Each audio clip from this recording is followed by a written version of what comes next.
Assalamualaikum warahmatullahi wabarakatuh. Sering dari kita suka menuduh kepada Rasul bahwa dia adalah seorang yang miskin, seorang yang sengsara pada akhir hayatnya. Benarkah demikian? Rasul itu adalah orang yang kere, orang yang tidak punya, bahkan harus menunggu pemberian dari orang lain.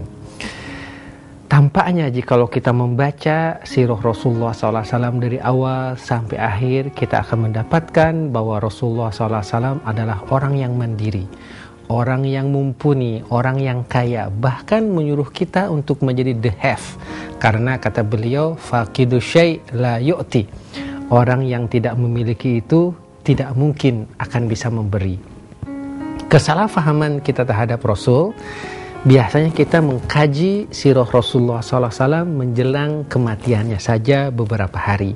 Kita mengkaji beberapa hadis bagaimana Rasul itu sabar, bagaimana Rasul itu tidak mau membawa harta terlalu banyak ketika sebagian saudara-saudaranya yang miskin lagi du'afa. Tetapi kita melupakan bagaimana Rasul membangun usahanya ketika remaja, bagaimana Rasul menjadi pedagang, bagaimana Rasul menjadi managers, bagaimana Rasul menjadi supervisor, bagaimana Rasul pindah kuadran dari seorang manajer menjadi co-investor, bagaimana Rasul berpindah lagi kuadran menjadi supervisors of managers, dan bagaimana Rasul mendapatkan financial independency.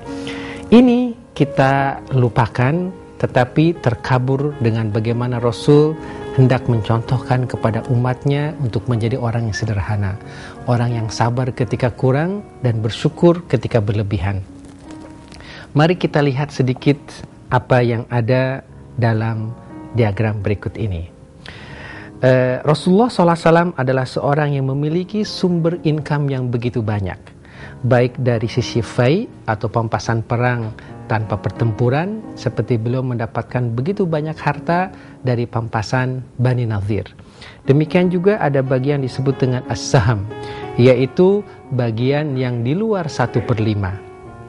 Itu juga merupakan bagian yang besar untuk Rasulullah SAW. Beliau juga mendapatkan bagian as-safi, artinya bagian dari harta pampasan perang yang khusus, yang spesifik sebelum dibagikan. Ini juga bagian Rasul.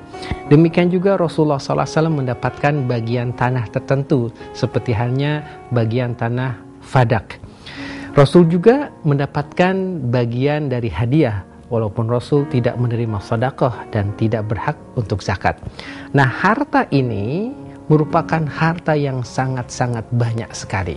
Bahkan dalam beberapa riwayat, salah seorang sejarawan Ali Asy'aibi mengatakan Rasul pernah bersedekah dengan 1.500 onta, dan Rasul memberikan untuk keluarga dan kerabatnya begitu banyak harta, ratusan dinar.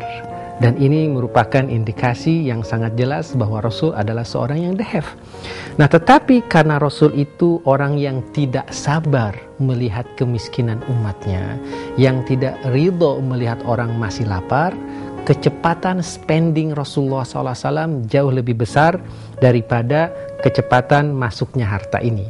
Nah, jadi Rasul mengalokasikan begitu besar untuk orang yang du'afa dan mengambil begitu sedikit untuk diri dan keluarganya. Saya ulangi, Rasul mendapatkan harta begitu banyak, tapi dia tidak rela melihat umatnya miskin, tidak rela melihat du'afa. Beliau berinfak dengan kecepatan yang luar biasa. Dalam satu riwayah, karih al-mursalah, seperti angin yang berhembus. Dapat uang dibagiin, dapat uang dibagiin, dapat rezeki dikasihin. Akhirnya beliau menyisakan sedikit untuk keluarganya.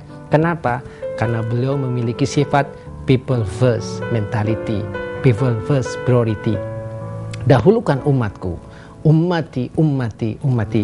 Itulah yang dilakukan oleh Rasulullah SAW, di mana beliau mengajarkan kepada kita bahwa kita harus memiliki kemampuan, kalau kita kaya, kita memperolehnya secara halal, memberikan secara, membelanjakan secara proporsional, mensyukuri nikmat Allah. Ini jikalau kita kaya. Rasul juga pernah sederhana. Nah, jikalau sedang sederhana dan miskin, maka bersabarlah, menjaga kehormatan, berusaha keluar dari kemiskinan dengan kerja keras dan cara yang baik. Inilah suri tauladan Rasulullah SAW ketika kaya dan ketika miskin. Tapi sekali lagi Rasul itu dari awal sampai ujungnya tidak pernah kere. Dari awal sampai akhirnya Rasul tidak pernah miskin seperti yang kita sangkakan, tetapi Rasul adalah orang yang banyak hartanya, cuman beliau spendingnya untuk kebaikan, untuk duafa luar biasa. Niscaya jikalau seorang seperti Bill Gates sekalipun yang memiliki harta 58 miliar dolar atau sekitar 580 triliun, kalau setiap hari infak 10 triliun, maka dalam 2 bulan Bill Gates itu akan jatuh miskin. Saya ulangi, seandainya Bill Gates itu infak sehari 2 triliun, 20 triliun, maka dalam waktu 2 bulan dia akan jatuh miskin. Rasulullah SAW memilih akhirat, memilih untuk umatnya, dan menyisakan sedikit untuk keluarganya. Semoga kita bisa belajar dari baginda Rasul menjadi orang yang kaya tetapi penuh kesederhanaan. Billahi taufiq wal hidayah. Wassalamualaikum warahmatullahi wabarakatuh.